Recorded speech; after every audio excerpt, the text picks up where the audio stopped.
Shalom, shalom, Mishpachah, Shabbat shalom. Um, how's everybody doing? Hopefully everybody's having a wonderful Shabbat. So, big news today.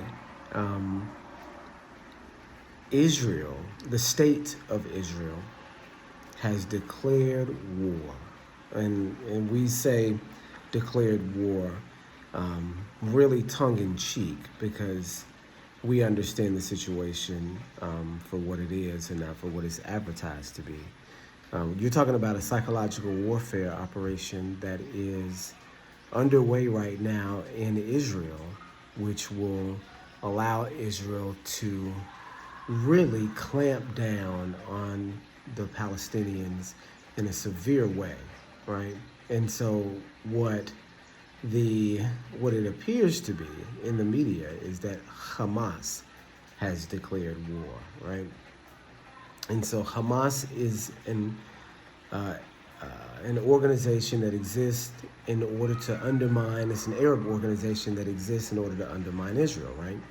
And to commit terrorist attacks and warfare strategy against Israel, right? And so what it actually is an undercover wing of the Israeli intelligence operations, right?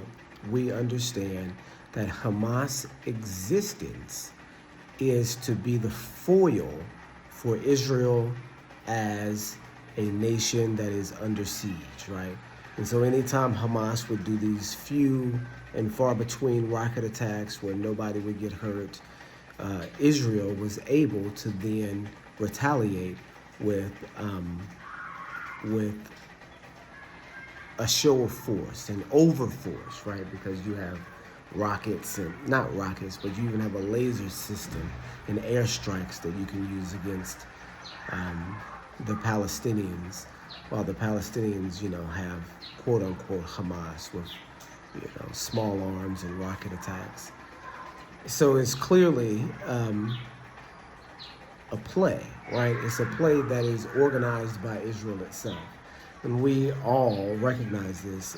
Most thinkers in the community, just beyond the Hebrew community, the actual Hebrew community, and then a lot of thinkers beyond that community understand this to be the case, that Hamas is a foil, right? Even the word Hamas is an Arabic word that means violence, but it's also a Hebrew word because Arabic and Hebrew are really dialects of one another. They share a lot of the same words and word structure and characteristics, right? Arabic is a version of Hebrew, basically. And so they mean the same thing in both Hebrew and in Arabic. So it's violence. And you can see that the violence that Hamas is directed, quote unquote, at Israel is able to be used as a political football, to quote a concept that Malcolm X put out there, to be able to swing the tide in the world favor of Israel. Because all they'll have to do is promote, we have been attacked by Hamas, now we have to retaliate to show force, to show that we are strong and we will not be intimidated.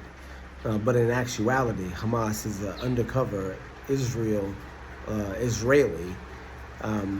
state of Israel, an undercover operation that is used to make a show of dominance against an oppressed people, right? And then we know the Palestinians are an oppressed people because they are, housed and sheltered in that way, and severely oppressed in their community, right? We know this. They're a similar oppression to ours in America, right? Ours in America being deepened by secret attacks. Do you see what I mean? In Palestine, they know who the enemy is. It's very fresh in their minds. Just 100 years ago, they were living one another amongst each other, and there was no war. 50 years after that, the Ashkenazim took Israel, and then now they're in war 50 years later. Do you see what I mean? They recognize themselves as being in a war. Americans, black Americans, the Hebrews of the Bible, don't recognize themselves as being at war. Maybe on the street level with the police, maybe on the street level with the police, because you're recognizing you're a part of this street culture, and the street culture is criminal, and so you have a criminal justice, battle going on the street level.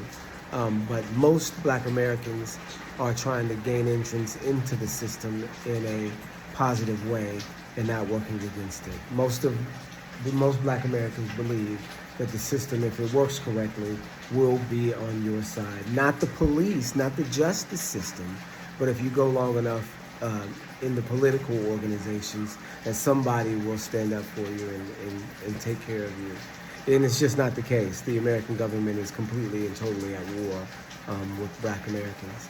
And we just don't see it that way. We have no concept of a full-fledged war that is fought with silent weapons, fought with psychological weapons and, chemical weapons and all sorts of dirty tricks, right?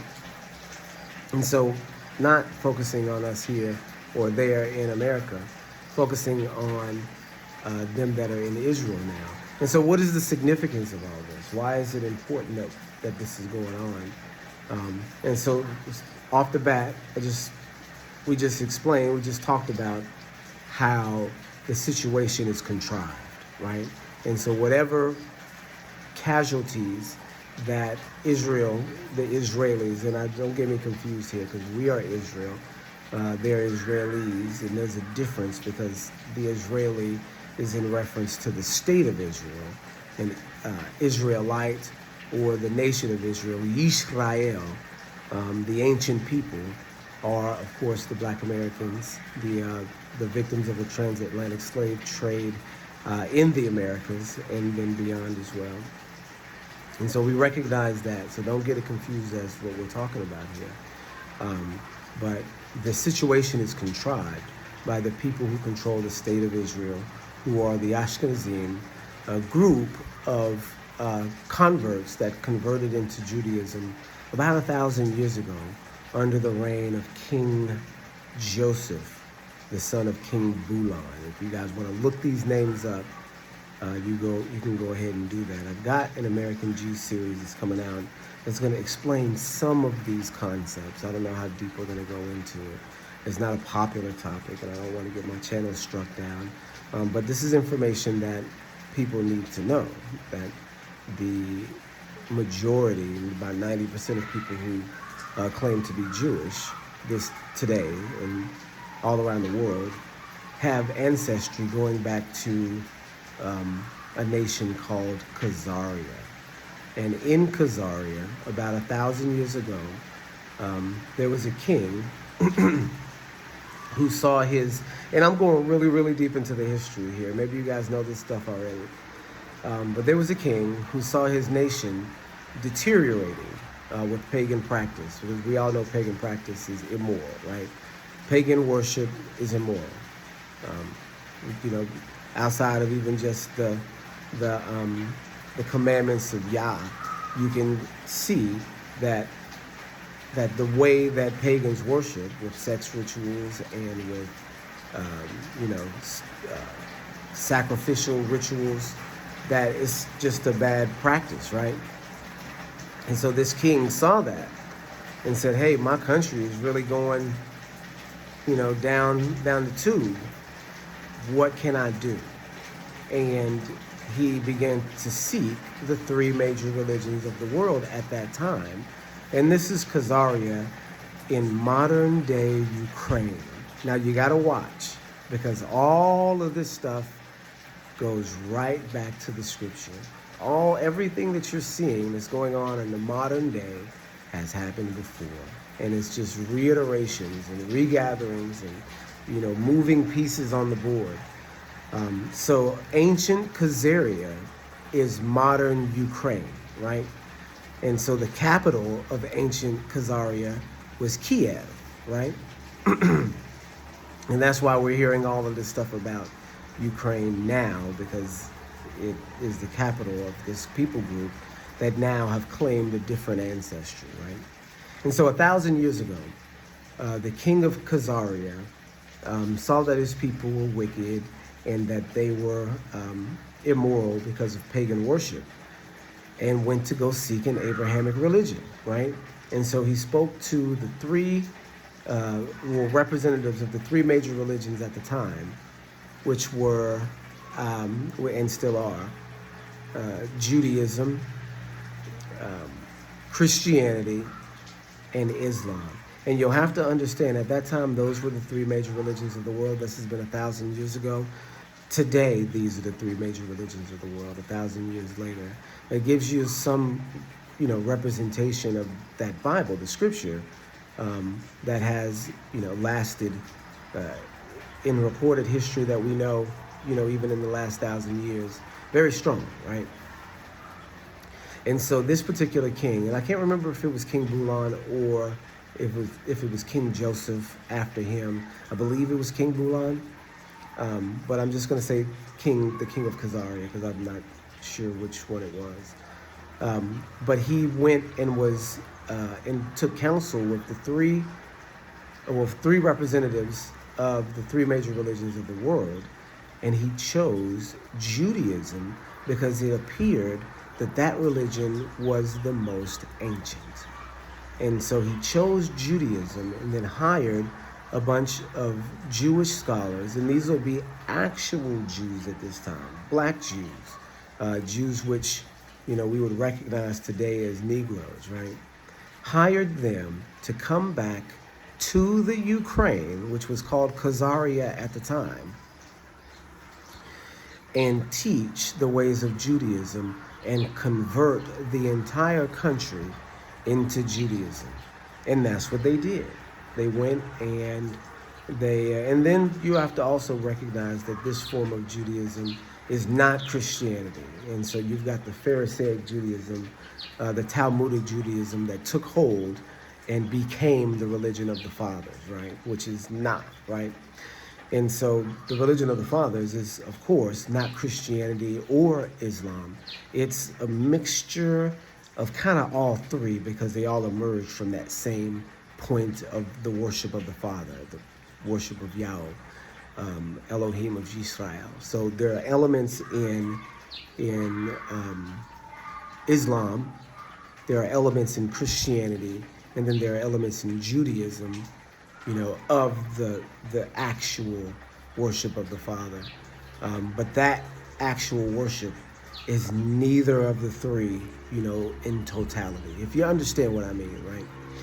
So he chose, Judaism because that was the most ancient of the three, and then hired a bunch of Jews, and we've already discussed that these weren't white Jews, that these were black Jews, to come and convert the entire nation.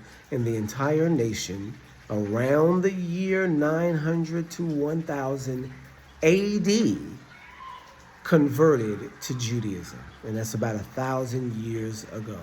And so at that time, you went from having a very small population of white Jews in the world to 1 million more people.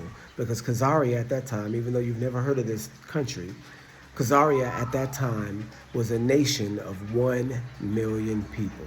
So from the 10th century forward, you have 1 million new white Jews that then later generations down the line began to claim original ancestry. Do you understand what I mean? So all of these then new Jews were forced west by, of course, Christianity, right? Christianity began to take hold in some of these Eastern European countries, and these Jews, or these now newly converted Jews, were forced west in order to converse with, Jews that had been scattered in European countries during that time anyway, right? Because you had a large black Jewish population, as we've talked about, in Portugal and Spain, right? That were kicked out of France, kicked out of Germany, and then congregated in Portugal and Spain. We actually have correspondence between these two groups, the Ukrainian group of Jews and the ancient group in Portugal, right? We have a letter from King, and I think this is King Joseph. And then every time I get on camera here, I've got a piece of something in my beard. I just need to pay closer attention when I get on camera. I don't have anything in my beard. But we actually have correspondence between Jews in Portugal and Spain. It's either Portugal or Spain. I can't remember exactly which one. I believe Spain. And then these Jews in the Ukraine. And in those, the Ukrainian Jews explain their situation. The king says, my father, converted to Judaism. This is how we know of this situation, because this guy explained it. My father converted to Judaism, last generation, and it's either father, grandfather, but someone in his lineage converted to Judaism in the last couple generations, and we are reaching out to you guys as, embassage. I don't know if that's how you say the word, but, reaching out in terms of kinship, not in blood kinship, but in religious kinship, and just reaching out and connecting the two communities, because there's just this large, quote unquote, Jewish community in the Ukraine, and at that time it's called Khazaria, and they wanted to fellowship with the ancient people in Portugal or in Spain, right? And in this correspondence, and this is how we know all of these things, in this correspondence, this particular king, who is now learned in Hebrew scriptures, has connected in his family line the person that is called Togamo in the Genesis 10 Table of Nations, which comes from the son of Noah, Japheth or Japheth, right? And so he identifies himself as a Japhethite in the correspondence. Just amazing things that you just gotta know in history to recognize who is who today. So anyway, all of that aside, we know this particular group of people were, to begin with, before they adopted Judaism, an immoral group of people that, worshipped in immoral ways and had immoral practices. And so they did convert to Judaism, but they took that immorality and blended it together with Judaism in order to make a combination religion, and really similar to the ways that Catholics have done as well, right? And I say Catholics, I mean the Catholic Church. That the Catholic Church has done as well, have mixed paganism with the true worship through the Son to the Father, and created an amalgamation of a religion to go forward, right? And so that's what they did in Khazaria later on with Judaism. And then with that understanding, they, took the ancient ways, and then also sneakiness, deviousness, and deceit along with them as religious practice. Does that make sense? So all of those things, the deceitfulness and the kind of trickery, existed already in Judaism, because the Judaism of the first century that the Messiah talks about was totally in that fashion, right? There were indulgences and everything in the first century. We know that Judaism by that time, what they called Judaism, had become, a way for people to make money and rob people. That's absolutely what it was. The Pharisees, or whatever group that preceded the Pharisees, had changed it into that already during the time of Yahushua HaMashiach, the Messiah, who the world calls Jesus Christ. Yahushua HaMashiach is his actual name and actual title. So during his time, the Jews and what they called Judaism had already been corrupt. The Messiah himself pointing it out. John himself pointing it out. Paul himself pointing it out. Do you see what I'm saying? So we recognize that religion had already been unstable, but now picking that information up and transferring it to another culture, in a culture that's already coming from an immoral state, then you have this wild wicked, religious criminal underbelly that emerges from that situation. And then out of that, you get, predatory Judaism that actually displays itself and is called Zionism, right? That's what Zionism is, predatory Judaism. That's all it is. And so when you see these things that happen in the news, you have to understand them as predatory Judaism. And I'll prove it. We'll prove this. Today, according to the calendar that they use in the state of Israel today, in the religious community today, and then we celebrate this tomorrow. We're on just this account that's slightly different. Today is the last day of Sukkot, the Feast of Tabernacles, the last great day, the last feast of the feast cycle, one of the greatest, biggest celebrations of the entire year, as a way to end the year of festivals and celebrations. It starts off with a week-long, I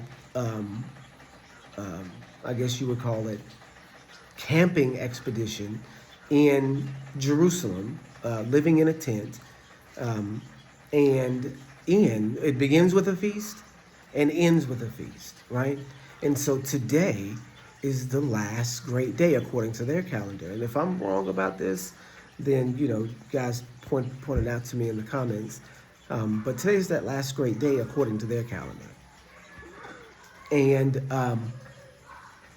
you can see that this war was declared, or this action was taking place in coordination with a Jewish holiday. Now, why would an Islamic group coordinate an attack like this on this Jewish holiday when they know that the entire Jewish world will come up and take notice and then rain down the hammer, which they already can and will do on Palestine?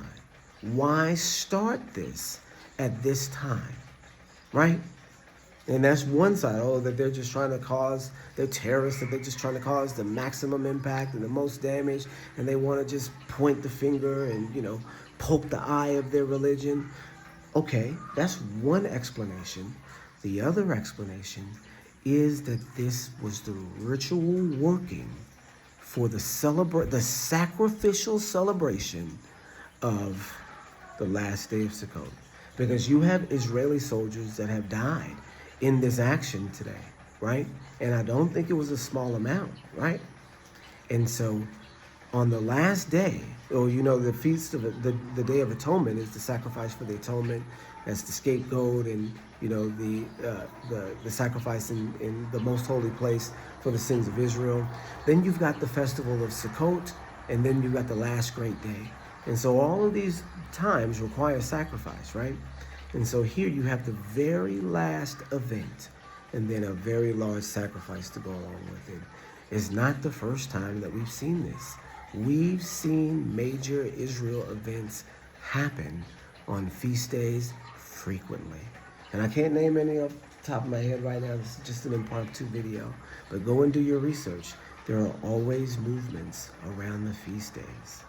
Always move. In fact, I believe, and please, if I'm wrong about this, you guys correct me. I believe that the offensive in Iraq was actually started around Passover time, or around some feast day. The Operation Iraqi Freedom was started in conjunction with an Israelite holiday, right? But just go and research the topic. It's a very interesting topic. And so this is how we know that there are major moves that are being taken place. And now this may be this particular rebellion, or whatever you want to call it, may be snuffed out really quick with major offensives, but it could also be used as a really, really polarizing event to draw Israel into the national news cycle in the same way that Ukraine has been, in the last couple years here, and start to divert the money from there to Israel. And you may want to look at it because because you're having also a shift in America in political leanings too. You're having a shift towards, and this is the weird thing. You have a lot of black people shifting towards Trump, right? Because they're seeing Biden and they're seeing all the um, the signs of like dementia in Biden and all of the gaffes and the mistakes, and think, who is running our country?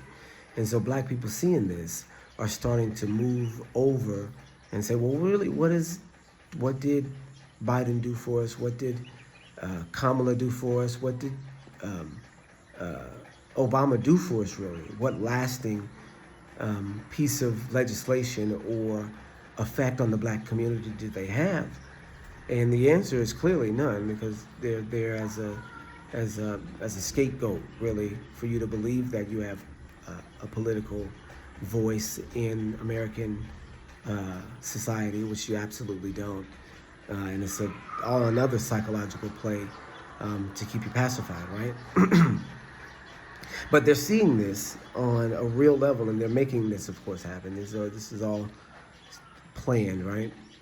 And they're seeing it, and they're gravitating towards the other side. And they're saying, well, maybe Trump isn't that bad. Maybe he's racist and, got all these problems, but maybe we kind of need a tough guy at the helm that's not gonna mess around and fool around like Biden has, and take control and take America back, and maybe we can have success and financial success if we have a financier in the helm again, right? And so this religious faction of Trump is starting to affect the black population. You see that even some of these celebrities are coming out in support of Trump now, right? Rappers and all sorts of people are coming out in support of Trump. And that Trump is going to more publicly be able to support Israel than a Democratic candidate would. Now, don't think that a Democratic candidate won't support the state of Israel too, but it'll be the onus will be on a Republican president, right? And he'll be able to support Israel, just out front. So there won't need to be any around the way type, because Democrats have a concept of Palestinian oppression, and they disagree with that too. And so you have to kind of watch when Democrats support Israel publicly. Now they do, and they do continue to steal money, but Republicans don't have that problem whatsoever. All Republican leaders have been able to publicly support Israel and devote as much money as they've wanted to because of the religious implication, right? And then now we've got Trump coming back in, which I do think that he'll come back in. And, woe to America when that happens too. Because he's gonna come in with a hammer, and ladies and gentlemen, he's not gonna give it up. Do you think that them folk gonna let him give it up again? Do you think that they're gonna see themselves being in power and let it fall out for the democratic process? Do you think that they care about the democratic process when they see their leader taking back their nation? He's not. Once he gets back in, they're not gonna let him back out. You better believe they're not gonna let him back out. So you're starting to see world moves that are going to affect our people, actual Israel, in a very significant way. The Palestinians are going to be affected right away, because these are, and you have to understand that because people also want, okay, well, if these are the Palestinians, then why aren't they considered Israelites? Well, if you look at the history of Palestine, Palestine was ruled by Turkic people at one point. It was ruled as a nation that was part of a caliphate by Islamic rule, and the people of Islam are not Israelites, right? They're a whole different group of people that come from the Arab nations, and the Arab really literally just means mixed. So there's a bunch of mixed group of people that lived in what now is called the Middle East. And when Muhammad came on the scene as their prophet, they united under Muhammad. And so the Arab nation is a conglomerate, a United States of Middle Easterners, right? A bunch of different groups of people that have formed together and formed a religious unit. But they're not, Shemitic. More than likely, they're not even Shemitic. More than likely, they are Yapetic as well, right? And then the remnants of this people in Israel are more than likely the final settlers from the Romans, right? And it goes just down the line like that, because Rome settled Israel in the 3rd and 4th century. Then the Germans came in, the Visigoths, and took over Roman society and populated all the way down into North Africa. And then from that group, you see emerge an Arab nation, or later on in that region, emerge an Arab nation that unifies itself under Muhammad and then begins to grow behind, the use of the scriptures, right? Because, Islam, and I'm going long here, just doing a whole background on all these different topics, because you have to have a lot of information in order to put the pieces together about what's going on today. But you look at the 3 major religions, each one of them draws from the Bible and is an Abrahamic religion, is what they call it. But each one uses the Bible. If you look at the Quran will tell you that if you don't understand how to worship, quote unquote, Allah, then ask a Christian or a Jew. Did you know that was in the Quran, that if you don't understand the Quran, ask a Christian or a Jew? It's because that's where the religion emerges from. It's not anything different. It's actually a renegade faction of Christianity started by the Catholic Church. That's what Islam is. It goes so far, and this is the Hebrew aspect of it. That's why you have so many similarities between both Christianity and Judaism. Well, wait a second, you don't eat pork? That sounds like what Jews do. Wait a second, you carry a rosary? That sounds like what Catholics do, right? That's why it's this merging of the two. It's the latest religion on the scene. It's a conglomerate religion. But if you look at, I forgot the point that I was getting ready to make. But you look at, the word Muslim, right? The word Muslim means one who submits, right? One who is peaceful, one who is submissive, right? Muslim, that's what, the term is for a follower of Islam. So Muslim is a Hebrew word. It's Mushalom. Mushalom, one who is peaceful. From the root word shalom, right? You have to understand what's going on. You have to understand where these things come from. The entire religion of Islam is Christianity, right? Is a Hebraic version of Christianity. That's what you have to get. And so the term Islam, you hear Muslim, Islam, that Zlm is shalom, right? That's how Hebrew works. You don't have to put all the vowels in every time. You can say Shlomo, and that can be Solomon, right? You don't have to put the vowels in. As long as you understand the consonants, then you understand what's being spoken. And so Muslim is Muslim, and it means one who is peaceful. And Islam or Islam is in straight up and down Hebrew, I will be peaceful. I will be at peace. Islam. So the religion of Islam is named after a very common Hebrew phrase, right?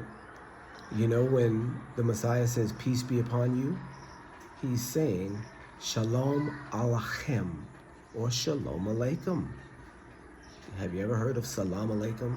Did you know that the Messiah said Shalom Aleichem as a greeting all the time? Did you know that Paul used Chana Aleichem, favor be upon you? Do you understand that what you're looking at is not Christianity, and not Judaism, but a form of the two that took a wild turn with a wild prophet, right? And do you also understand that the actual religion of the Bible, both Old and New Testament, is a form of all three of these things combined? So it'll look like Islam, it'll sound like Christianity, and it'll be like Judaism, right? That's what you're looking at. The people of the first century were called Nazarene. And this is what following the Messiah was called. The people of the branch, Nazarene, right? And they didn't eat pork. They kept the Sabbath. They kept all the feast days. And they worshiped through the Messiah, Yahusha. They believed in his resurrection. They believed that he was returning again. They believed in all the prophecies in the book of Revelation, right? These were called Nazarene. And this religion was so popular that Rome took it and changed it, right? Changed it into what we see today, the lawless religion of the anti-Messiah, which is called Christianity. But it was still popular while the other side was doing whatever it is that they were doing. The people, Nazarene, still existed, and they were still very popular, and they were still numerous around the Israelite world in all of these different places, like that they were scattered. England, Scotland, France, Germany. You don't understand. In Europe was full of black folks, right? Because the Romans had taken Israelites after the fall of Jerusalem in 70 AD and put them in all of their far-flung, scattered places in order to do work, right? And as slaves. So you have very large black populations in France, Italy, Germany, in Scotland, and England. And that's where a lot of these traditions in those regions that are Hebraic come from, right? That's why the kingships in some of these places, have Hebraic themes, right? God save the king, God save the queen. It's a biblical phrase because these Hebrews, not in the New Testament, Old Testament, because these Hebrews were there and they studied and learned with the white folks that eventually inhabited that place and then kicked them out. Kicked them out, sent them to Portugal and Spain, and Portugal and Spain kicked them out, sent them to West Africa. West Africans kicked them out and allowed the white folks to come back and get them and take them to this new country and raise them without that identity, right? This is the history. And so this is how you have the split in about the 15th to 16th century between what is a Jew and what isn't, right? Because in that same century, the slave trade started. You have in that era, people were saying, hey, 'tis a vulgar error to believe that all Jews are black, because there's a large group of these Eastern European Jews that are lily white. And then 100 years later, people were forgetting, or were starting to forget the concept of the black Jew, because you then had about 1,000 years worth of Christianity, which produced artwork after their makers, right? People were starting to look at the biblical figures as white then because of Christianity. And then it was very easy to apply that same process to this new group of Jews that's coming out of Khazaria. And that's how you've had the takeover of the world through that process. And that's literally how they took over the world. That's literally how they took over the world. You see lightning striking out there as a punctuation onto, what this actually is.